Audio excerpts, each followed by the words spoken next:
Урматтуу доктор Гүлшашайна, сиз президентибиз Садыр Нуркожоевичтин гана программасын окуп койдуңуз да. Ушул 3 багытты ишке ашырыш үчүн сиз өзүңүз эмне жумуштарды жасайсыз? Ошону айтыңыз. Эң биринчи иретте мен толугу менен абдан ыкчам жылдыруунун үстүнөн биз аракет кылып иш алып барабыз. Мына өзүңүз жакшы белгилеп кеттиңиз да, окуу куралдары жетишпегендин айынан ушундай кеткен деп. А бирок сиз өзүңүздүн программаңызда биз суроону берип чукуп чыкмайынча эч кандай биринчи маселе ошондон кеткен, мен ушул маселеден баштайм деген бир мындай сөздү мен укпадым. Ошон үчүн сурадым мен сизден, эмне себептен кеткен деп. Эгер сиз мынакей өзүңүз билгендей, ал кеткенин билгенден кийин биринчи маселени ошондон башташ керек. А сиз айткан азыр санариптештирүү, жетпеген куралдарды биз жанакы IT тармак аркылуу жайылтабыз деп атабыз. А биринчи биздин ошол эч кандай интернети жок мектептерди биз шарттап алып туруп анан жүрүшүбүз керек да. Биз жанакы эле ошол коо сөз менен кетип атабыз да. Мен ошол кезинде Каныбек Имановичке дагы айткан элем. Каныбек Капашевичке.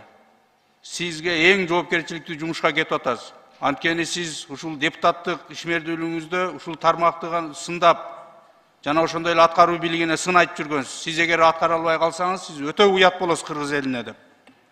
Мына ошол эле сөздү сизге дагы айтам.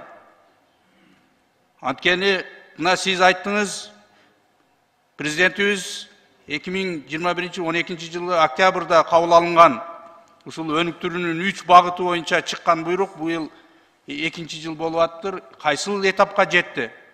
Ошол санариптештирүү кандай иш болуп келди бүгүнкү күнгө чейин сизге чейинки министрлер тарабынан? Ошол боюнча маалымат бериңиз. Ошону айтыңыз, могул жерге жеттир. Мен бул жагын алып кетем деп. Анан кийин президенттин указы чыккан. Мектептерде эч кандай акча жыйноо болбосун деп. Сиз айттыңыз, азыр кыскартамын деп. Эмне президенттин указы иштебей атабы? Президенттин указы 28 сентябрда кабыл алынды. Бул жерде кошумча фонддор токтотулат толугу менен. Азыр мектептердин күндөлүк керектүүлөрүн камсыз кылуу боюнча толугу менен акча бюджет тарабынан камсыз кылынат. Экинчи маселе боюнча ГИТЭП мына мен күн тартибиндеги артыкчылыктуу багыттагы иш болгондуктан биз иштеп жатабыз. Бул өтө билим берүү министрлигинин артыкчылыктуу багыты болуп эсептелинет. Бүгүнкү күндө жалпы биздин Кыргызстандагы мектептер окуу куралдары менен канча пайызга камсыздалган? Жана кайсыл предметтин окуу куралдары бүгүнкү күндө эң орчундуу, жетишсиз? Жана канча пайызын ата-энелер сатып алып берет? Жана ошондой эле канча мектептер бүт барына интернет кирген? Ошол боюнча маалымат бериңиз. Бүгүнкү күндө ГИТЭП менен камсыз кылуу маселесинде негизинен төмөндөгүдөй картина bizde. Акча каражаттары толугу менен 10 эсеге көп 22 жылга карата 123 ГИТЭП басылган. Окуу китептерин мурдагыдан айырмаланып, эгерде бир нече басмакана чыгара турган болсо, азыр мамлекеттик монополия катары учкун ачык акционердик коому даярдап жатат. Бирок бир маселени эске алып коюшубуз керек. Ата-энелер тарабынан ата-энелер жана биз мамлекет тарабынан бөлүнгөн акчаларга ыкчам китеп чыгарууга бир аз техникалык базасы дагы үлгүрбөй жатат. Бирок бул маселелер чечилет. Бүгүнкү күндө орто эсеп менен балдарга 10 китеп керек болсо, бир китептин баасы 300-350 сомду түзүү менен азыркы мезгилде болгон китептик библиотекалык фонддор балдардын пайдаланып жаткан жана библиотекалык фонддордун эсеби менен где-то бизде 50-дөн 70% чейин камсыз болгон. Биз мына ушуну тез арада жанагы санариптик технологиялар дегенибиз ошол альтернативдик электрондук окуу китептерин санариптик кампаларга жайгаштырсак, бул окуучуларга дагы, мугалимдерге дагы ийгиликтүү болот деген ойду айтып жатабыз. Мына айтып кеттиңиз да, 50% деген бул өтө жакшы көрүнүш эмес да, жакшы тенденция эмес. 50% биз китеп менен камсыздай албасак, каякта гана билим берүүнүн сапатын өнүктүрөбүз дейбиз. Сиз кайра эле айтып атасыз, санариптештирүүгө өтүп деп. Мен ошону сурап атам сизден. Биздин мектептердин канча пайызы ушул интернетке уланган? Кайсыл жерлерде? Siz ruxsat berсеңиз, мен статистикалык картамды алып алайын. Мен азыр так статистика боюнча. Макул, макул. Алып ошону билиңиз. Биз урматтуу доктор Угуш Ашайында бунун баарыны берип атканыбыз, балким бул көйгөйлөрдү көпчүлүк билбейттир. Балким бир эле билим берүү министрине тиешелүү эмес, финансы министрлигине, башка министрликтерге тиешелүү жагдайлар чыгып калаттыр. Ошол эле мезгилде биздин эң негизги мамлекетти жоготуунун коркунучтуу бир системасы, биз баарыбыз креслого келгичекти кыйратам деп келгенден кийин креслону сакташ үчүн бирибиз бир ошол көйгөй болуп атканды бир жогору жакка жеткирбегенибизде. Баарыбыз отуруп алгандан кийин баары сонун экен, жакшы экен, иштеп атам деп туруп эле мынакей бир жылга жетпей кетип атасыңар. Ошон үчүн биз хотя бы ушул жерде көйгөйдү угайлычы, биздин жогору жакта урматтуу президентибизге жетептир, мындай көйгөйлөр бар экен деп. Анткени мен дагы сизге мына ушул жерден айта алам. Эртең министр болгондон кийин баары сонун деп жооп бересиз. Буюрса кийин комитеттерде кезигебиз. Баары жакшы болуп атат дейсиз. Ошондуктан азыр биз ар бирине ийне жибине чейин суроону берип талкуулап алган деген гана максатта берип атам. Маалымат бере берсем болобу? Бериңиз. Бүгүнкү күндө эгерде сиздин сурооңузга Кыргыз Республикасындагы билим берүү мекемелеринин канча проценти компьютер менен камсыз болду дегенде, стандарттык норма боюнча 67-70%ке чейин камсыз болгон. Бүгүнкү күндө дагы керектелүүчү 24440 компьютер керек, бирок анын ичиндеги бүтүндөй билим берүү мазмуну толтурулган.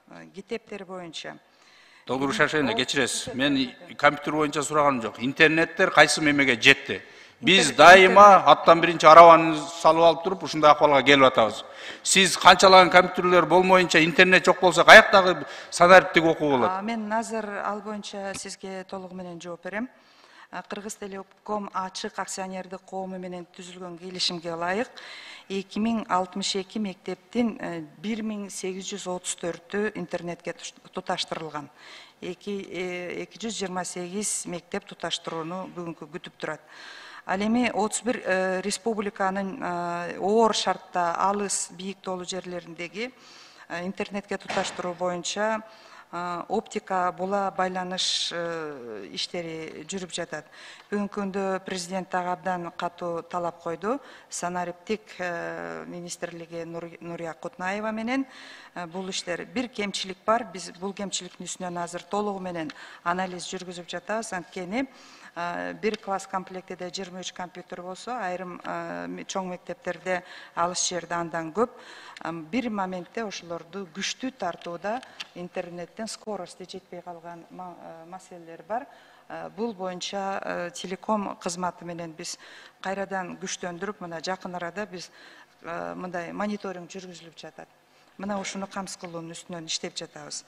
Ал эми мектепке чейинки билим берүү мекемелеринде дагы эми аларга компьютер менен камсыз кылуу базистик окуу планында болбогондон кийин азыр эң биринчи артыкчылыктуу багыт ошол. Окуу китептери боюнча абалда бүгүнкү күндө керектелүүчү окуу китеп мына 136.320 нускада окуу китептери чыгарылды. Мен кечирим сурайм, жана жаңы билим берүү стандарттары менен 50% окуу китептери деп мен ачык айтып атам, ачык мындай жашырбай.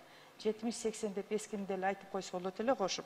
Анткени жаңы билим берүү негизинде кабыл алынган стандарттардын негизинде окуу китептердин бир аз кармалып жатышкан себеби буга чейинки жүргүзүлүп келген китеп чыгаруу саясатында азыр жеке менчиктерге өтүп кеткен. Мына 2 жылдан бери, мына 1 жылдан бери мен ойлойм мурунку министрдин балким чоң деле күнөөсү жоктур. Мүлүктүк жана алардын исключительный автордук укуктарын алуунун үстүнөн иштер жүргүзүп жатат. Алар деле оңой менен бербейт экен. Соттук иштер дагы жүрүп жатат, бирок билим берүү министрлиги ушул сапаттуу китептерди чыгаруунун үстүнөн өзгөчө мындай катуу иштерди жүргүзөбүз биринчи иретте.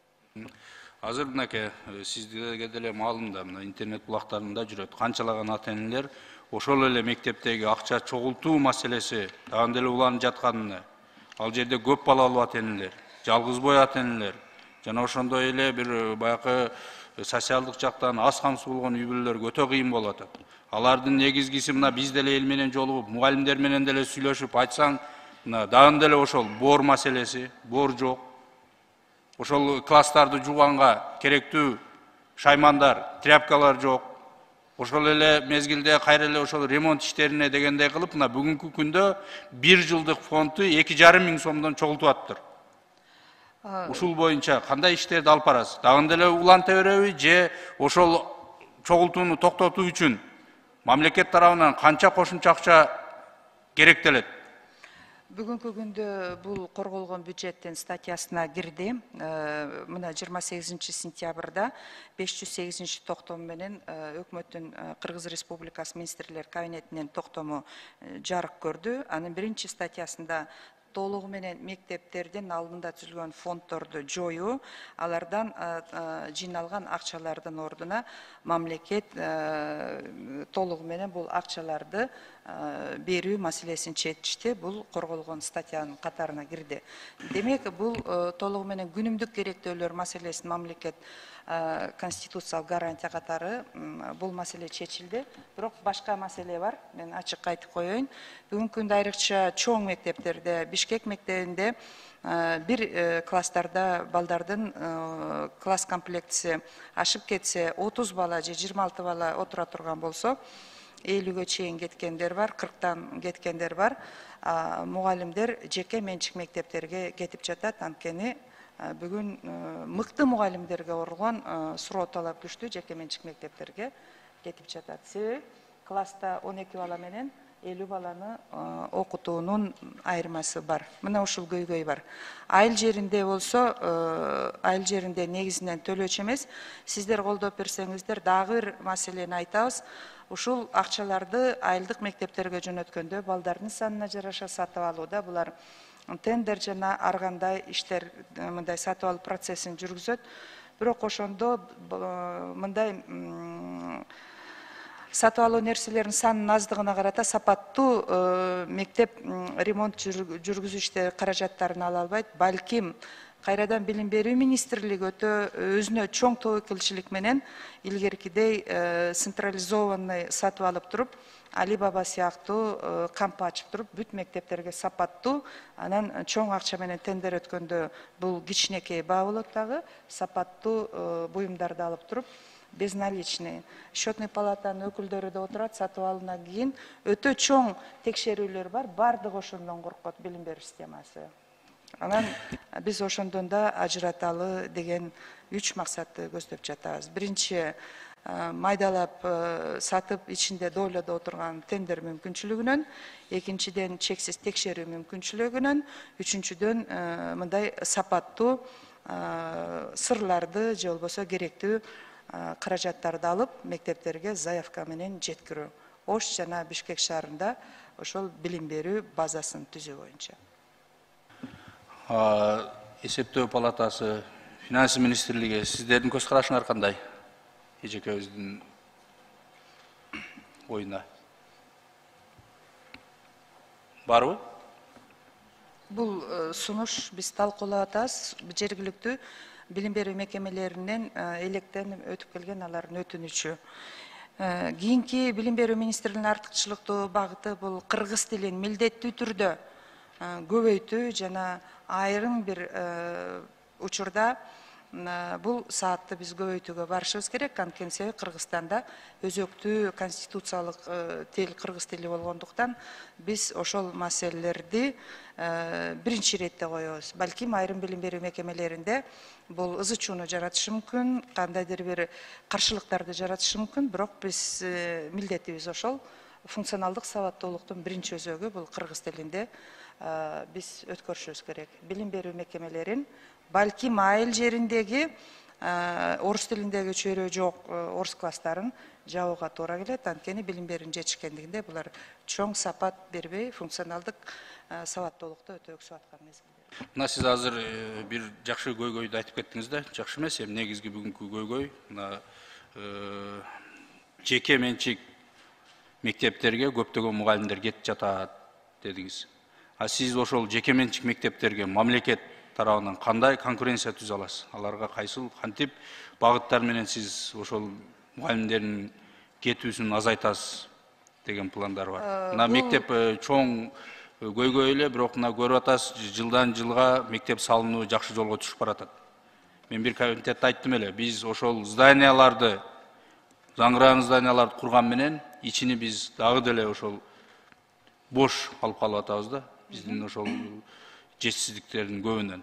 Ошол боюнча кандай багыттар бар? Негизинен Кыргызстан билим берүү министрлиги билим берүү кызматына азыр толугу менен монополист боло албайт, рынок эркин иштеп атат. Биз кантип конкурент боло алабыз? Конкуренция эң биринчи иретте мына айлык акысы дээрлик жакшы көтөрүлүп атат.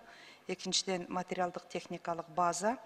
Үчүнчүдөн бул айрыкча Бишкек шаары менен мэриясы менен дагы өткөндө бюджеттик талкуу болгондо дагы Акылбек Сөнбекович айтты, азыр мектеп салынганда точечный салабыз. Айыл жеринде мисалы үчүн балдардын саны аз болсо, кандайдыр бир мындай таасирлердин аркасында көп мектептер мындай өзүнүн плотностуна ылайык келбей иштеп атат. Эми Бишкекте салуу менен баары бир биз өтө чоң конкурент боло алабыз.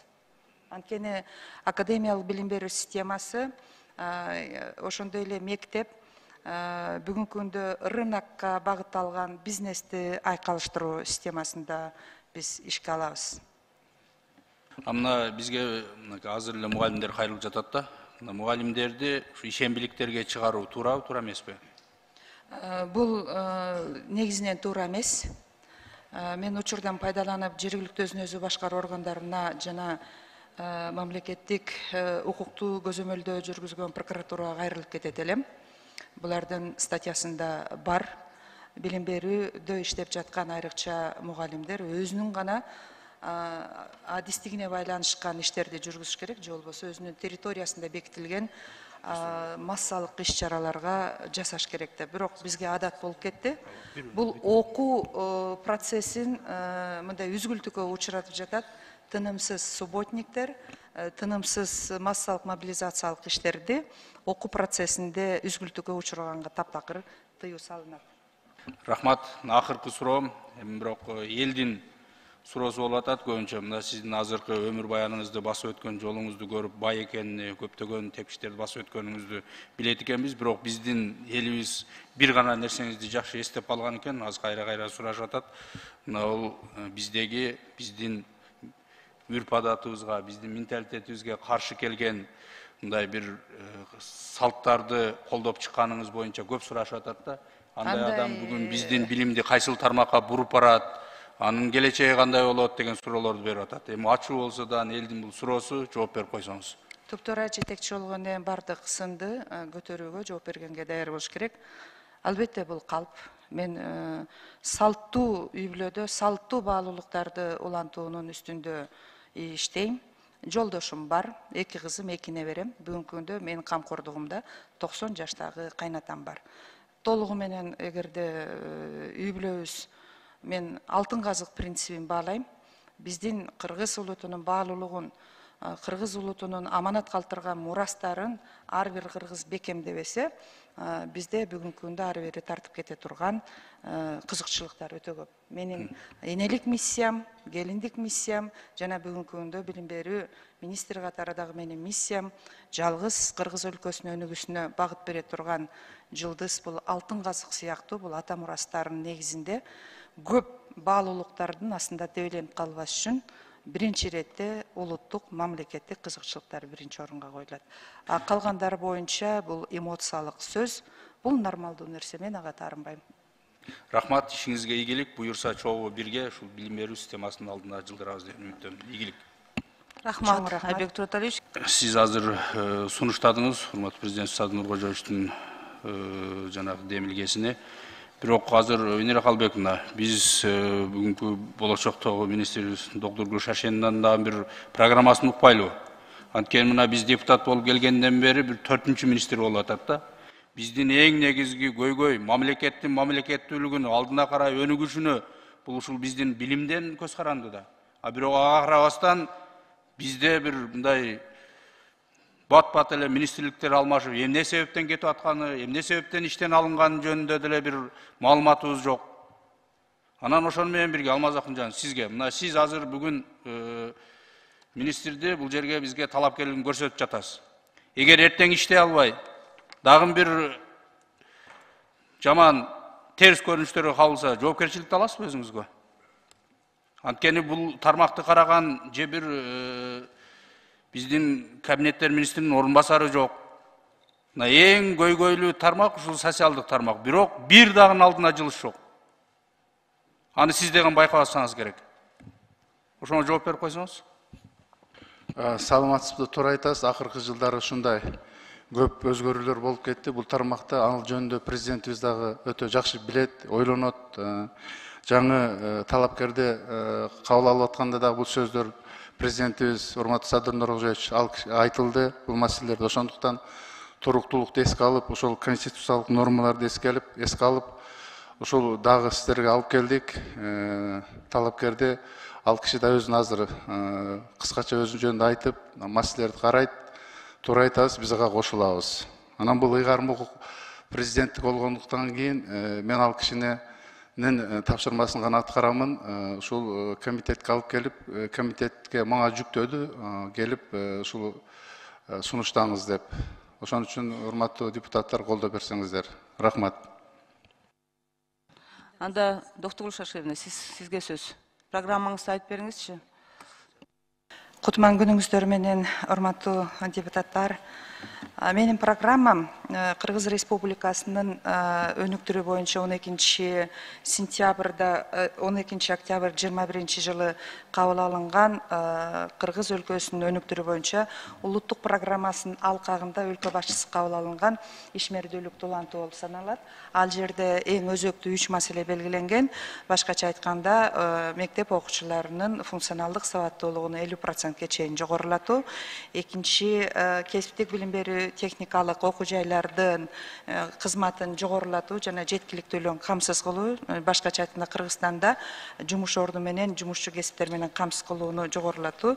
Үчүнчүсү, бул бүтүндөй мектептерде санариптик технологияларын өнүктүрүү максатында мектептердин IT инфраструктурасын жана ИКТ же болбосо маалыматтык санарип технологиялар менен биринчиден бүтүндөй компьютерди камсыз кылуу, экинчиден санариптик билим берүү мазмуну боюнча билим берүүнүн IT кампасын же болбосо окуу методикалык иштелмелерди сабакка чейин IT санарип кампасын түзүүнү жогорулатуу болуп эсептелинет. Урматтуу Доктур Гүлшашевна, сиз президентибиз Садыр Нуркожоевичтин гана программасын окуп койдуңуз да. Ушул 3 багытты ишке ашырыш үчүн сиз өзүңүз эмне жумуштарды жасайсыз? Ошону айтыңыз. Эң биринчи иретте мен артыкчылыктуу багыт катары билим берүү министрликтин буга чейин иштеп келаткан жумушун улантам, бирок өзгөчө айылдык мектептердин билим берүү сапатын жакшыртуунун үстүнөн иштегенге мен убада беремин. Бул эмне дегенди билдирет? Биринчи, айылда иштеп жаткан билим берүү мекемелериндеги мугалимдердин кесиптик квалификациясын күн тартибине ылайык жогорулатуу болуп эсептелинет. Экинчиден, аларга бүгүнкү күндө социалдык мындай резонанс жаратылган ата-энелердин төлөмдөрүн кыскартуу жана толугу менен конституциялык нормага ылайыктуу аларды төлөмдөрдөн кыскартып, бүт кезектеги күнүмдүк муктаждыктарын чечүү боюнча ушул маселелер боюнча ишке ашырылат. Сөзсүз түрдө окуу жайлардагы, айрыкча педагогикалык окуу жайларына кабыл алып жаткан мугалимдерге өзгөчө талап коюлат. Экинчиден, ар бир мектептерде мугалимдерди каалагандай субъективдүү тенденциялар менен алып жаткандыгын биз жок дей албайбыз. Ошонун баарын иретке келтирип, билим берүү системасында сапаттуу адистердин келишине биз шарт түзөбүз.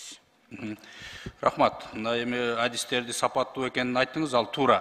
Бирок ошол эле мезгилде балдардын билим берүүсүн өнүктүрүүгө ата-энелердин чогулткан акчасы эч кандай таасир тийгизбейт. Сиз аны чогултпай койсоңуз эле балдар билимдүү болуп кетпейт. Мына бүгүнкү күндө биздеги эң көйгөйлүү мектеп куралдары жөнүндө айтпайсызбы? Ошолор менен толук камсыз кылууга аракет кылам деп айтпайсызбы? Биз буга чейинки министр эмне себептен кеткенин билесизби? Мен эме билем, анткени себеби жана билим берүүдө окуу китептерин жеткиликтүүлүгүн камсыз кылуу боюнча маселе орун алган. Мен дал ошол окуу китеп маселесин чечүүнүн үстүнөн иштейм. Экинчиден, экинчи министрликте билесиздер, антикоррупциялык өтө чоң тобокелчиликтер бар. Дал ошону кыскартуунун үстүнө иштейм. Башкача айтканда, билим берүү системасына болгон окуучулардын сапаттуу билим алышындагы тоскоол болгон факторлорду жоюунун үстүнөн иштейм. Биринчи, материалдык техникалык базасын чыңдоо, китептен баштап компьютерлештирүү жана ошондой эле жетишпеген китептерди, санариптик китептер, санариптик технологияларды иштеп чыгуу. Экинчиден, бул толугу менен мугалимдердин билим берүү сапатын жакшыртуу боюнча жаңы билим берүү мыйзамы кабыл алынган мугалимдерди ваучердик системаны жогорулатуу киргизүү болуп эсептелинет. Үчүнчүсү, башталгыч кенже курактагы балдарды өнүктүрмөйүнчө биз жогорку класстарда ийгиликти жетише албайбыз. Бүгүнкү күндө 25%-теги камсыз болгон мектепке чейинки билим берүү системасында же өнүктүрүүдө биз толугу менен абдан ыкчам жылдыруунун үстүнөн биз аракет кылып иш алып барабыз. Мына өзүңүз жакшы белгилеп кеттиңиз да, окуу куралдардыгы жетишпегендин айынан ушундай кеткен деп. Бирок сиз өзүңүздүн программаңызда биз суроону берип чукуп чыкмайынча эч кандай биринчи маселе ошондон кеткен, мен ушул маселеден баштайм деген бир мындай сөздү мен укпадым. Ошон үчүн сурадым мен сизден, эмне себептен кеткен деп. Эгер сиз мынакей өзүңүз билгендей, ал кеткенин билгенден кийин биринчи маселени ошондон башташ керек. Сиз айткан азыр санариптештирүү, жетпеген куралдарды биз жанакы IT тармак аркылуу жайылтабыз деп атабыз. Биринчи биздин ошол эч кандай интернети жок мектептерди биз шарттап алып туруп анан жүрүшүбүз керек да. Биз жанакы эле ошол коо сөз менен кетип атабыз да. Мен ошол кезинде Каныбек Манайчке дагы айткан элем. Каныбек Капашевичке. Сизге эң жоопкерчиликтүү жумушка кетип атасыз. Анткени сиз ушул депутаттык ишмердүүлүгүңүздө ушул тармакты сындап, жана ошондой эле аткаруу бийлигине сын айтып жүргөнсүз. Сиз эгер аткара албай калсаңыз, сиз өтө уят болосуз кыргыз элине деп. Мына ошол эле сөздү сизге дагы айтам.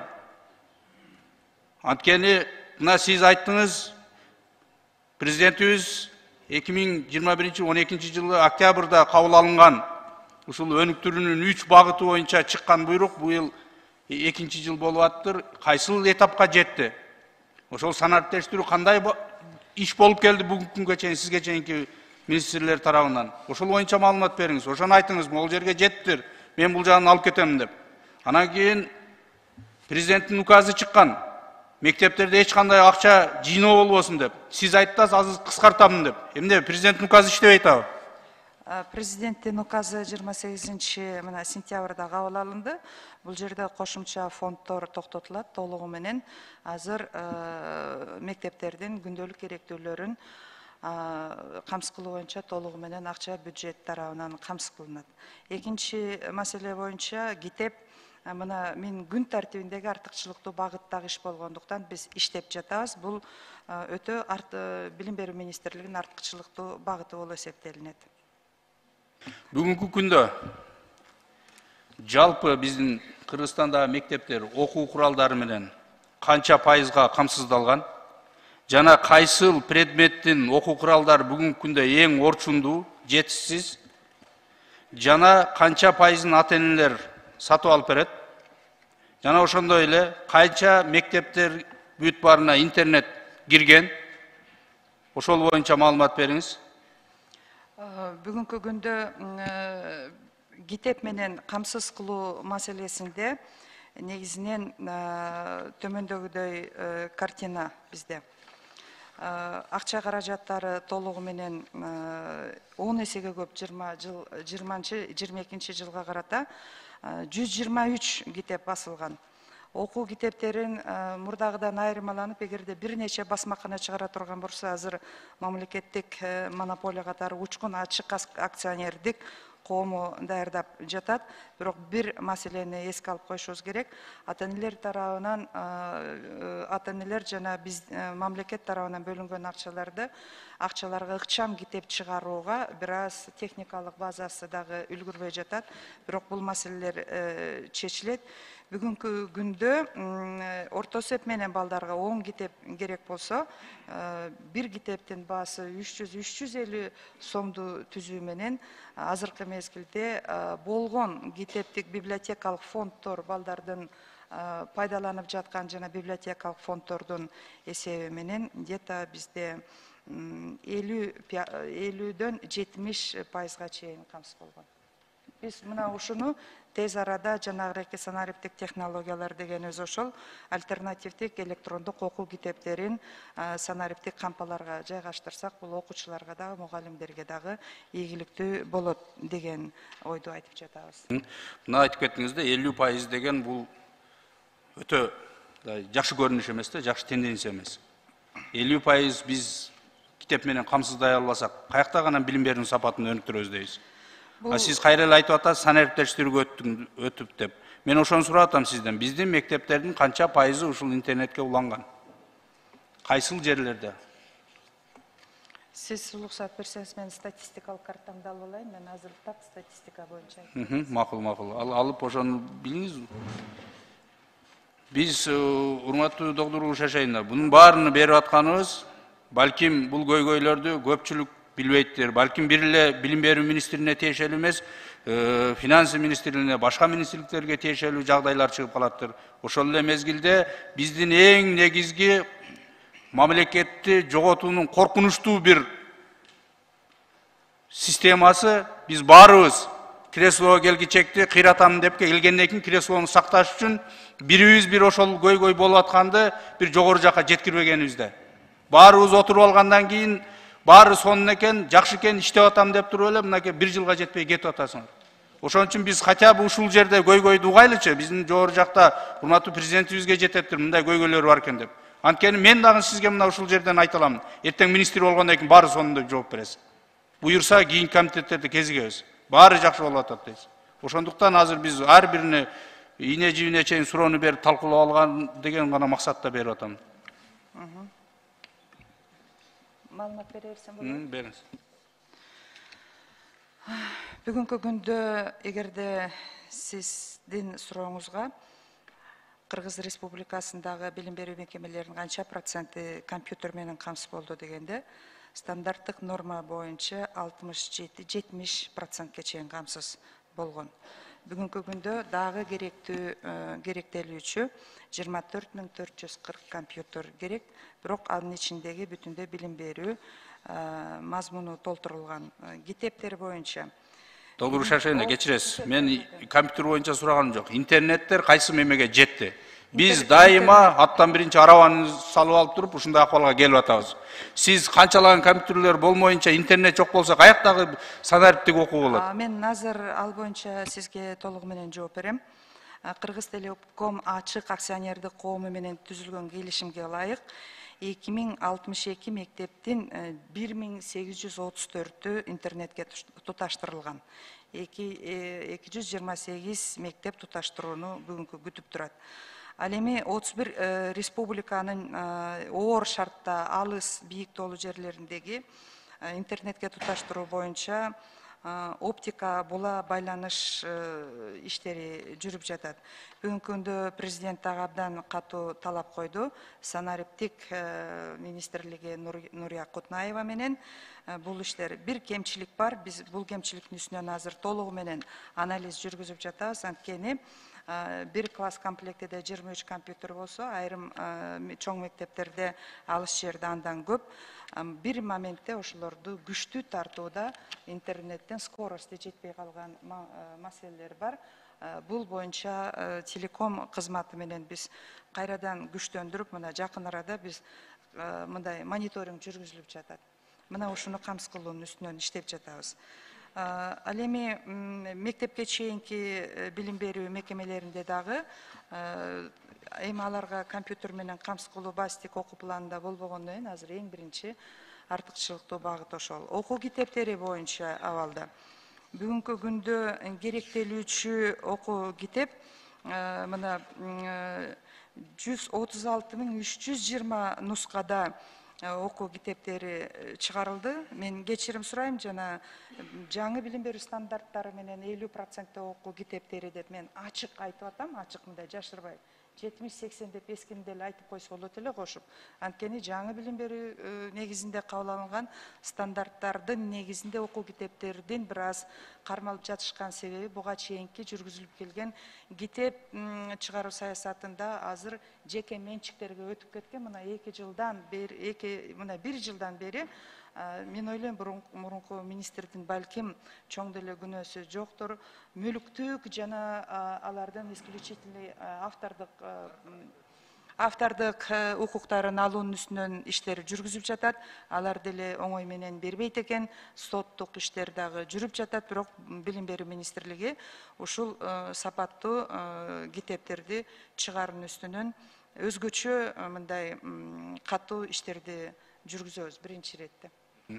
Азыр мынакей сизге деле маалым да, мына интернет булактарында жүрөт. Канчалаган ата-энелер ошол эле мектептеги акча чогултуу маселеси дагы деле уланып жатканын, ал жерде көп балалуу ата-энелер, жалгыз бой ата-энелер жана ошондой эле бир баягы социалдык жактан аз камсыз болгон үй бүлөлөргө өтө кыйын болуп атат.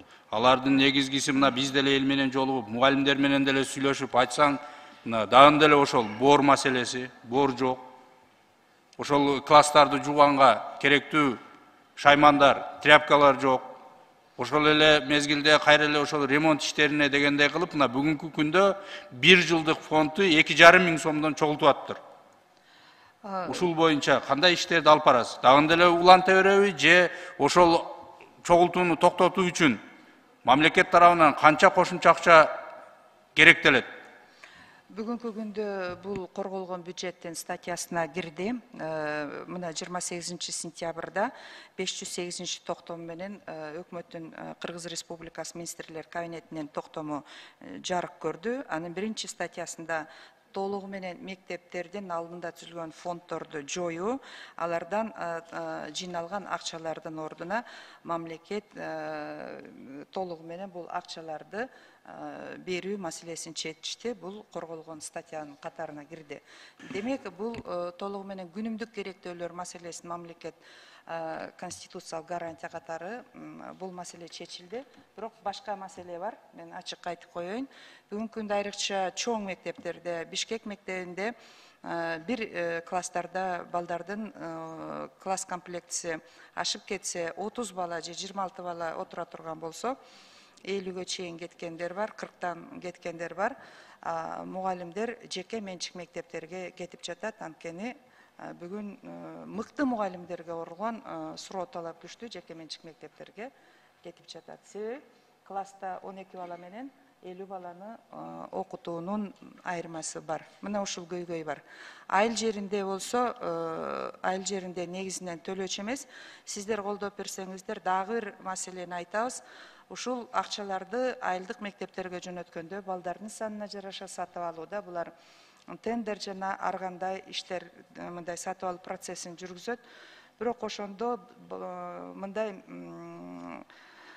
сатып алуу нерселеринин санынын аздыгына карата сапаттуу мектеп ремонт жүргүзүү иштери каражаттарын ала албайт. Балким кайрадан билим берүү министрлиги өтө өзүнө чоң тобокелчилик менен илгеркидей централизованный сатып алып туруп, Али Баба сыяктуу кампа ачып туруп, бүт мектептерге сапаттуу, анан чоң акча менен тендер өткөндө бул кичинекей баа болот дагы, сапаттуу буюмдарды алып туруп, безналичный. Счетный палатанын өкүлдөрү да отурат, сатып алуудан кийин өтө чоң текшерүүлөр бар, бардыгы ошондон коркот билим берүү системасы.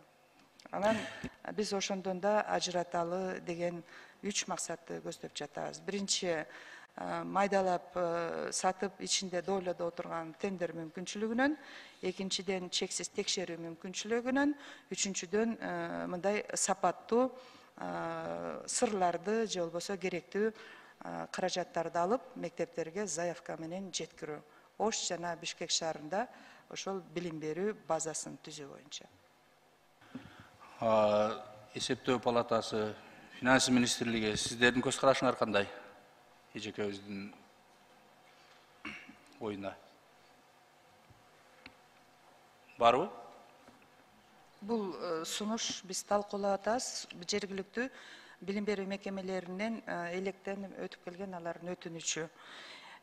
Кийинки билим берүү министрлигинин артыкчылыктуу багыты бул кыргыз тилин милдеттүү түрдө көбөйтүү жана айрым бир учурда бул саатты биз көбөйтүүгө барышыбыз керек. Анткени себеби Кыргызстанда өзөктүү конституциялык тил кыргыз тили болгондуктан биз ошол маселелерди биринчи иретте коебуз. Балким айрым билим берүү мекемелеринде бул ызы чууну жаратышы мүмкүн, кандайдыр бир каршылыктарды жаратышы мүмкүн, бирок биз милдетибиз ошол. Функционалдык сабаттуулуктун биринчи өзөгү бул кыргыз тилинде биз өткөрүшүбүз керек. Билим берүү мекемелерин балким айыл жериндеги орус тилиндеги чөйрө жок орус класстарын жабууга туура келет. Анткени билим берүүнүн жетишкендигинде булар чоң сапат бербей, функционалдык сабаттуулукту өтө өксүп аткан мезгилде. Мына сиз азыр бир жакшы көйгөйдү айтып кеттиңиз да, жакшы эмес. Эми негизги бүгүнкү көйгөй мына жеке менчик мектептерге көптөгөн мугалимдер кетип жатат дедиңиз. А сиз ошол жеке менчик мектептерге мамлекет тарабынан кандай конкуренция түзө аласыз? Аларга кайсыл кантип багыттар менен сиз ошол мугалимдердин кетүүсүн азайтасыз деген пландар бар. Мына мектеп чоң көйгөй эле, бирок мына көрүп атасыз, жылдан жылга мектеп салынуу жакшы жолго түшүп баратат. Мен бир комитетте айттым эле, биз ошол зданияларды, жаңыраган зданияларды курган менен ичини биз дагы деле ошол бош алып калып атабыз да. Биздин ошол жетишсиздиктердин көбүнөн. Ошол боюнча кандай багыттар бар? Негизинен Кыргызстан билим берүү министрлиги билим берүү кызматына азыр толугу менен монополист боло албайт, рынок эркин иштеп атат. Биз кантип конкурент боло алабыз? Конкуренция эң биринчи иретте мына айлык акысы дээрлик жакшы көтөрүлүп атат. Экинчиден материалдык техникалык база. Үчүнчүдөн бул айрыкча Бишкек шаары менен мэриясы менен дагы өткөндө бюджеттик талкуу болгондо дагы Акылбек Сөнбекович айтты, азыр мектеп салынганда точечный салабыз. Айыл жеринде мисалы үчүн балдардын саны аз болсо, кандайдыр бир мындай таасирлердин аркасында көп мектептер мындай өзүнүн плотностуна ылайык келбей иштеп атат. Эми Бишкекте салуу менен баары бир биз өтө чоң конкурент боло алабыз.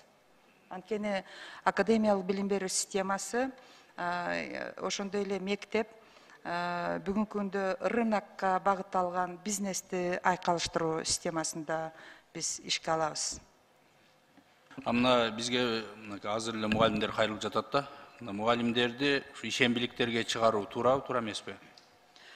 Бул негизинен туура эмес.